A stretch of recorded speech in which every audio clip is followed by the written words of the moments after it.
इसी प्रकार अन्य प्रसंगों को श्रवण करने के लिए मेरे YouTube चैनल को सब्सक्राइब करके बेल आइकन को अवश्य दबा दें। एक बड़ी सुंदर बात है महाराज श्री कि संत यहां पर शब्द आ गया और संत शब्द सुनते ही दो तीन चीजें अपने आप याद आने लगती हैं।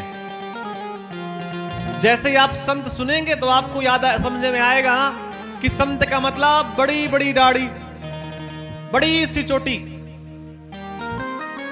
संत का मतलब लाल पीले गेरुए वस्त्र। संत का मतलब ऐसे ही लगता है ना कि संत ऐसे ही होते होंगे। ये तो इसलिए होता है कि लोग पहचान जाए कि हम पंडित जी हैं। बाहरी आवरण के लिए होता है ज्यादातर स्थितियों में।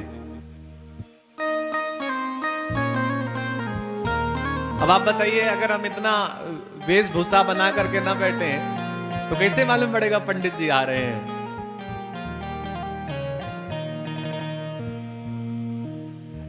ये संतों को आप वस्त्रों से और उनकी तमाम चीजों से पहचान सकते हैं, ठीक है, ये व्यवहारिक बात है। लेकिन बाबा तुलसीदास जी कहते हैं, साधु चरित शुभ चरित कपासु। साधु का चरित्र कैसा होता है, संत का स्वभाव कैसा होता है, कपास के जैसा। कपास जानते हैं क्या होता है? रुई। और कपास का पेड़ कभी आपने देखा है? नहीं देखा तो लक्षण बता देते हैं। कपास के वृक्ष के पास मधुमक्खी, भौरा, तितली, ये कोई नहीं जाता है महाराज श्री। कोई जाता ही नहीं कपास के पास, क्योंकि कपास के पास ना तो रस है, ना मकरंद है, ना उसमें कोई स्वाद है। हां, कपास के पास एक चीज है, क्या? निरस विशद गुणमय फल जासु। कपास के पास एक लक्षण है कि कपास आपके अवगुणों को ढक देगा।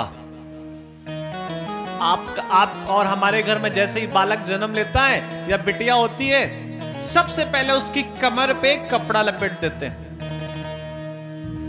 और कपड़ा किस चीज का होता है? कपास का। कपास का मतलब रुई। और वो कपास क्या करता है?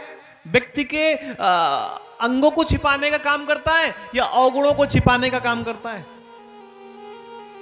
जो श्रेष्ठ संत हैं, महात्मा हैं, उनके यही लक्षण होते हैं। वो व्यक्ति के केवल ठीक वस्तुओं को देखते हैं, गड़बड़ वस्तुओं के बारे में चर्चा नहीं करते, अपनी जिह्वा को कष्ट नहीं देते किसी की बुराई करके। साधुओं और संतों के लक्षण होते हैं। अच्छा, कपास की व्याख्या किससे कही गई? संत से। जो श्रेष्ठ संत हैं